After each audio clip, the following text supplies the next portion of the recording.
नमस्कार। हमेशा की तरह आपका फिर से एक बार स्वागत है प्लैनेट एक्स पर। और निवेदन है आपसे कि चैनल को सब्सक्राइब करें, बेल आइकन को जरूर दबाएं, वीडियोस को लाइक करें और फ्रेंड्स एंड फैमिली के साथ शेयर करें ताकि हमारे वीडियो की रीच बढ़ सके और हम अच्छे अच्छे कंटेंट ला सकें।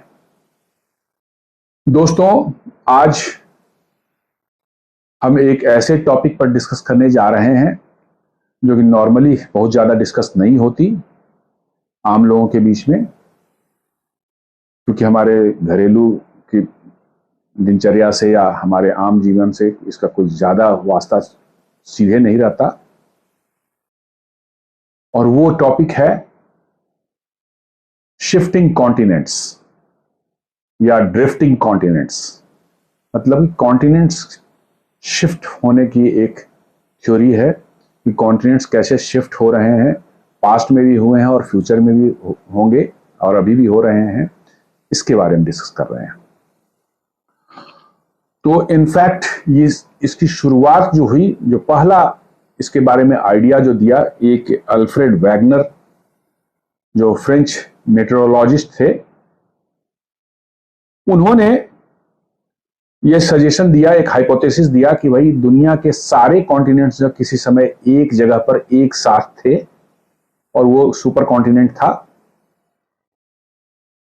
और फिर बाद में वो धीरे धीरे जो है ड्रिफ्ट होकर के, शिफ्ट होकर के जो है आगे बढ़ते अलग अलग दिशाओं में चले गए और प्रेजेंट पोजीशन जहां पर वहां तक पहुंचे हैं। इनफैक्ट वो अभी भी शिफ्ट हो रहे हैं। अल्फ्रेड वैगनर का जो इसके पीछे लॉजिक था, एक तो था कि उन्होंने कॉन्टिनेंट्स के शेप को देखा और उस शेप को देखने के बाद जो है उनका कहना है कि भाई आप साउथ अमेरिकन कॉन्टिनेंट को ले लें और अफ्रीकन कॉन्टिनेंट को ले लें। साउथ अमेरिकन कॉन्टिनेंट की ईस्ट साइड और अफ्रीकन कॉन्टिनेंट की वेस्ट साइड, लोअर वेस्ट कह सकते हैं।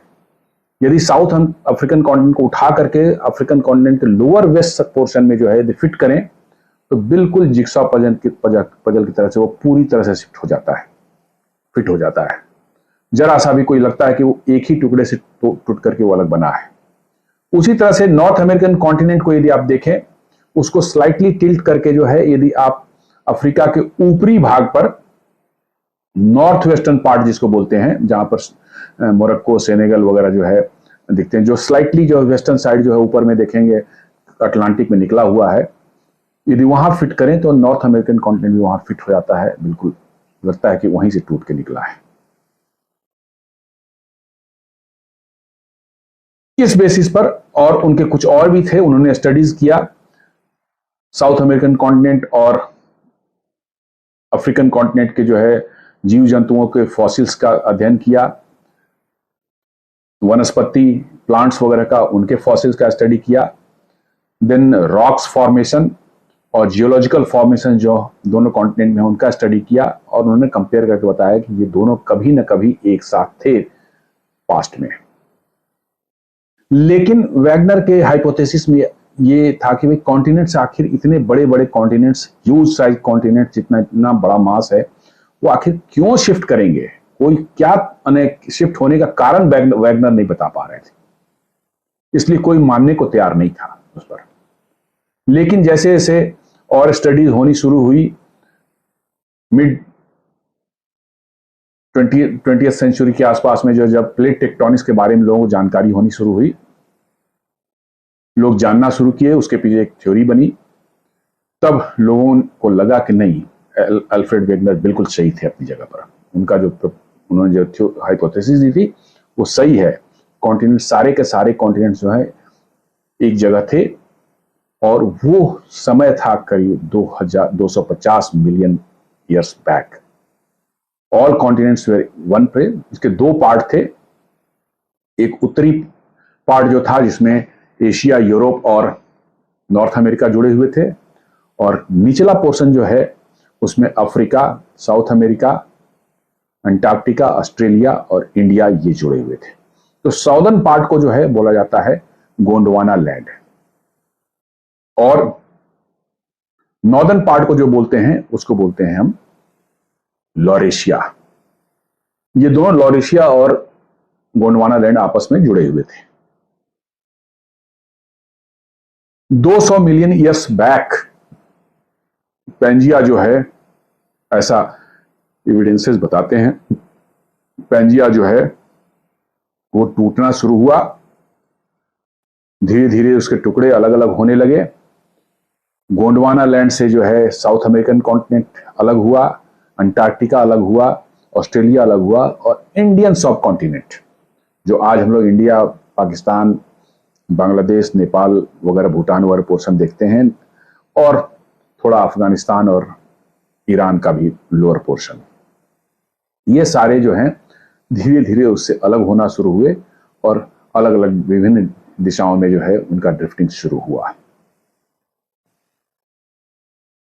अब प्लेट टेक्टोनिक्स जो जब स्टडी किया गया था तो थ्योरी जो सामने आई कि क्यों आखिर इतने बड़े, एक्चुअली हमारे कॉन्टिनेंट्स को एक स्लैब की तरह से समझिए, कंक्रीट का स्लैब जो होता है, बड़े बड़े कंक्रीट का स्लैब, उस तरह समझिए, और वो किसी चीज पर रखे हुए हैं और वो मूव कर सकते हैं, और वो कॉन्टिनेंट्स कभी साथ में आ सकते हैं, कभी दूर जा सकते हैं यदि वो मूव कर रहे हैं तो।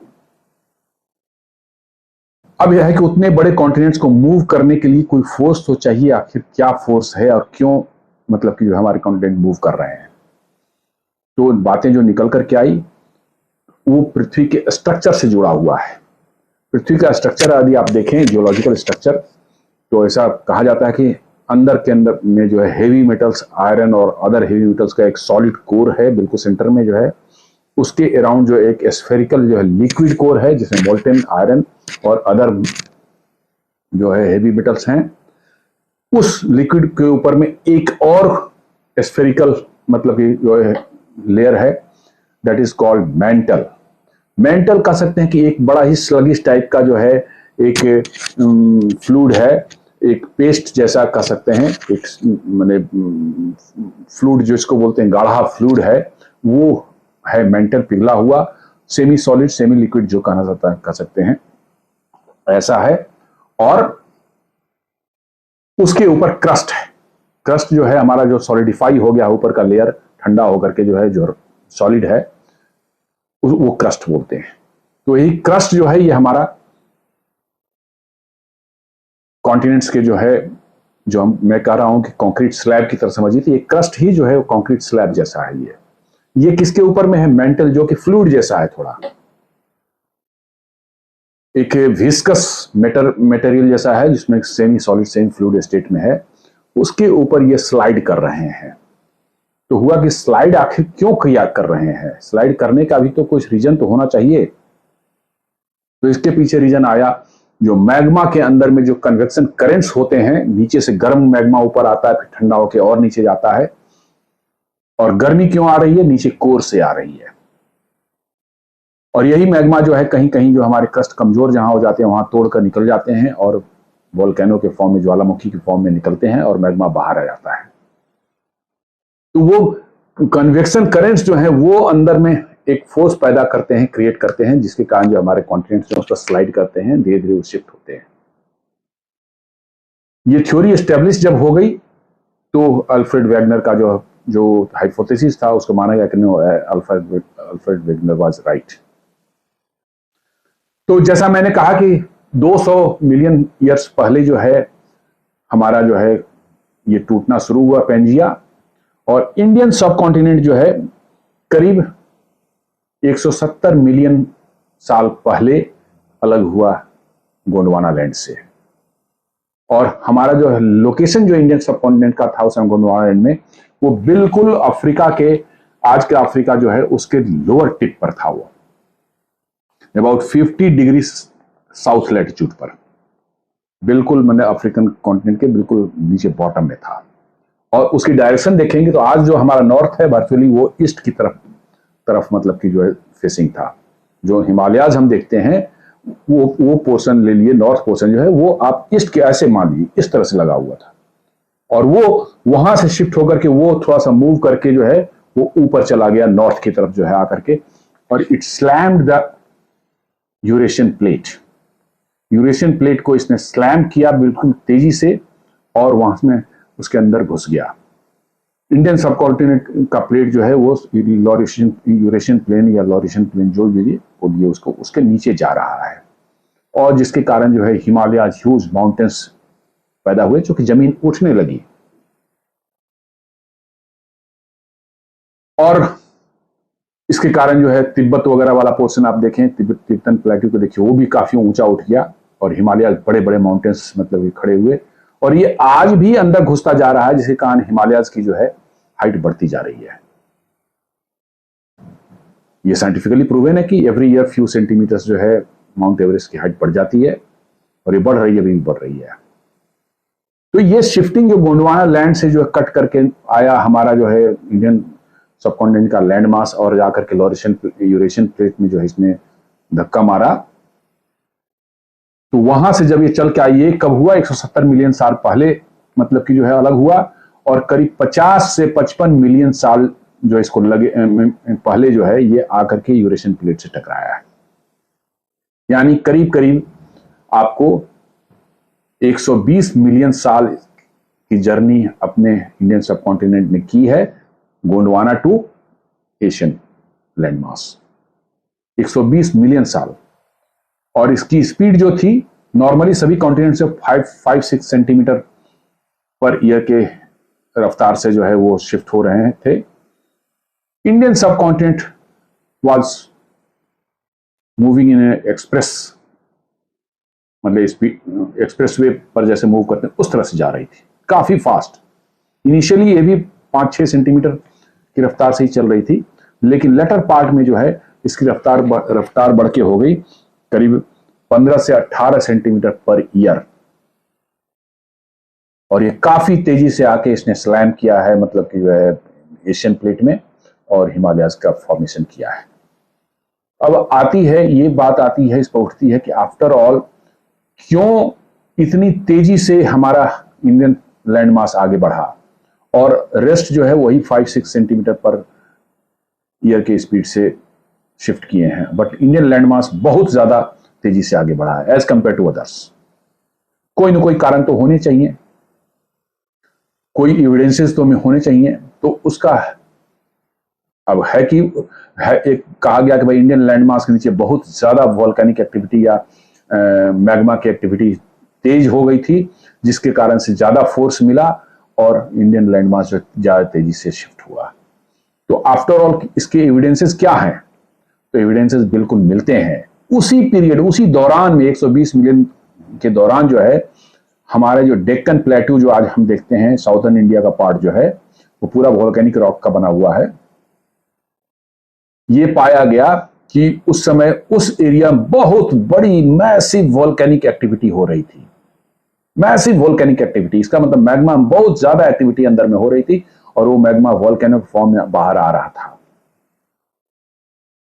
और इसलिए जो आपका डेक्कन प्लेट्यू जो है it is at a much higher altitude as compare to the other part of the country. और इसके एविडेंसेस साफ मिलते हैं, और ये millions and millions of year तक ये वॉल्केनिक एक्टिविटी चलती रही, जिसके कारण जो है आपका जो है ये फोर्स मिला, इंडियन सबकॉन्टिनेंट को एक्स्ट्रा पुश मिला, और ये तेजी से जो है आकर के जो है एशियन सबकॉन्टिनेंट में इसे धक्का मारा। इसको आप एक और चीज से जोड़ के देख सकते हैं, यदि जोड़ सकते हैं, क्योंकि डायनासोर्स के एक्सटिंक्शन जो हुए थे क्रेटेसस मास एक्सटिंक्शन के पीरियड में, it was something around 66 million years ago. और ये माना जाता है कि गल्फ ऑफ मैक्सिको के उटाकान पेनिनसुला के पास में जो है, गल्फ ऑफ मैक्सिको में एक बहुत बड़ी करीब 10 किलोमीटर साइज की जो है एक एस्ट्रॉयड ने वहां पर इंपैक्ट किया था, और उसके कारण मास एक्सटिंक्शन हो गई थी। लेकिन कुछ साइंटिस्ट का मानना है कि वो एक कारण है, बट साथ साथ जो है ऑलरेडी जो है उस समय जो है अर्थ पर मास एक्सटिंक्शन की एक सिचुएशन बन रही थी because of the Deccan traps, volcanoes active in the Deccan area of the Indian land mass। और इतनी ज्यादा कार्बन डाइऑक्साइड और टॉक्सिक गैसेज जो है निकल रही थी, और मिलियंस ऑफ ईयर्स तक निकलती रही, तो उसके कारण ऑलरेडी इन्वायरमेंट बहुत ज्यादा डिग्रेड हो चुका था वर्ल्ड वाइड। और वो भी एक कारण था along with the जो एस्ट्रॉयड इम्पैक्ट जो है उटाकान प्रोविंस के उटाकान पेनिनसुला के पास में जो हुआ है वो भी माना जाता है। तो ये एविडेंसेस बताते हैं कि एक्सट्रीम वॉल्केनिक एक्टिविटी की वजह से इंडियन लैंडमास को एक्स्ट्रा पुश मिला और ये 15 से 18 सेंटीमीटर पर ईयर के स्पीड से जो है ये बढ़ते करके है और इनको जो 120 मिलियन साल लगे गोंडवाना लैंडमास से अलग होकर के जो है एशियन लैंडमास से जुड़ने में। तो दोस्तों कहने का और अभी भी जो है हमारा जो इंडियन लैंडमास है ये 5 सेंटीमीटर पर ईयर के हिसाब से वो अंदर घुसता जा रहा है यूरेशियन प्लेट के अंदर में जो है और इसलिए माउंटेन्स की हाइट अभी भी बढ़ रही है और अदर कॉन्टिनेंट्स भी शिफ्ट हो रहे हैं। इसलिए ये कहा जा रहा है कि नेक्स्ट 200-300 मिलियन ईयर्स में जो है again A super continent will form. सारे लैंडमास एक जगह आ जाएंगे और एक महासागर होगा। जब पैंजिया जब सुपर कॉन्टिनेंट था, जब गोंडवाना और लॉरेशिया एक साथ थे, इसको बोला था पैंजिया, एक महासागर था पैंथेलस। तो लोगों का कहना है, साइंटिस्ट का मानना है कि आफ्टर फ्यू 100 मिलियन ईयर्स जो है ये फिर सारे कॉन्टिनेंट एक जगह इकट्ठे हो जाएंगे और एक महासागर होगा और एक कॉन्टिनेंट होगा। और इनफैक्ट ये थ्योरी आई हुई है कि कॉन्टिनेंट्स का जो रिसाइकलिंग होती है, सुपर कॉन्टिनेंट्स की रिसाइकलिंग होती है, सुपर कॉन्टिनेंट्स बनते हैं, फिर टूटते हैं और फिर बनते हैं और फिर टूटते हैं। इनफैक्ट पैंजिया के 700 मिलियन, ये कुछ एविडेंसेस बताते हैं कि पैंजिया जब एग्जिस्टेंस में था उससे 700 मिलियन साल पहले एक और सुपर कॉन्टिनेंट था and that its name is given as रोडेनिया। और रोडेनिया टूट करके जो है अलग अलग कॉन्टिनेंट्स बने होंगे उस समय, फिर वो कंबाइंड होकर के जो है पैंजिया उन्होंने बनाया और पैंजिया फिर टूट करके जो अलग अलग हो गया है और एक नेक्स्ट फ्यू 100 मिलियन ईयर्स में जो फिर एक नया कॉन्टिनेंट बनने की संभावना है। ये साइंटिफिकली जो है पूरा स्टडी करके बताया गया है, कंप्यूटर साइमुलेशंस वगैरह को क्रिएट करके जो बताया गया है। तो इसका मतलब है कि सुपर कॉन्टिनेंट्स बनते हैं और फिर रिसाइकिल टूटते हैं, फिर बनते हैं ना, रिसाइकलिंग की चलती रहती है। मतलब कहने का ये सेंस है कि आज जैसी पृथ्वी हमारी दिखती है वैसी हमेशा नहीं थी। आज जैसी दिखती है वैसी पहले नहीं थी और ऐसी बाद में भी नहीं रहेगी। धरती का स्वरूप जो है बदलता रहता है और ये आगे भी बदलता रहेगा। आज हम जो देख रहे हैं कॉन्टिनेंट्स जिस शेप के हैं, कल वैसे नहीं रहेंगे और यही सत्य है। तो ये छोटा सा मैंने एक वीडियो बनाया है, इस पर, ज्यादा बड़ा नहीं है, छोटा सा है। इस पर एक वीडियो मैं डिटेल में बाद में करूंगा जब मेरे पास पिक्चर्स और साइमुलेशंस या एनिमेशंस दिखाने की फैसिलिटी हो जाएगी। वो मैं कोशिश कर रहा हूं कि हो जाए, तो वो मैं दिखाऊंगा, उसमें ज्यादा आनंद आएगा आपको देखने। अभी एक प्रिलिमिनरी डिस्कशन ये था कि कैसे कॉन्टिनेंट्स जो है बनते और बिगड़ते रहते हैं। आज जो हम देख रहे हैं ये परम सत्य नहीं है, ऐसा पहले नहीं था, ऐसा बाद में भी नहीं होगा। एट प्रेजेंट जो है सो उसको हम देख पा रहे हैं। तो दोस्तों धन्यवाद वीडियो को देखने के लिए। और अगेन आपसे अंत में जो एक बार गुजारिश है कि वीडियो को सब्सक्राइब करें, चैनल को सब्सक्राइब करें, वीडियोस को लाइक करें और अपने फ्रेंड्स एंड फैमिली के साथ शेयर करें ताकि अच्छे वीडियो में बना सकूं। धन्यवाद।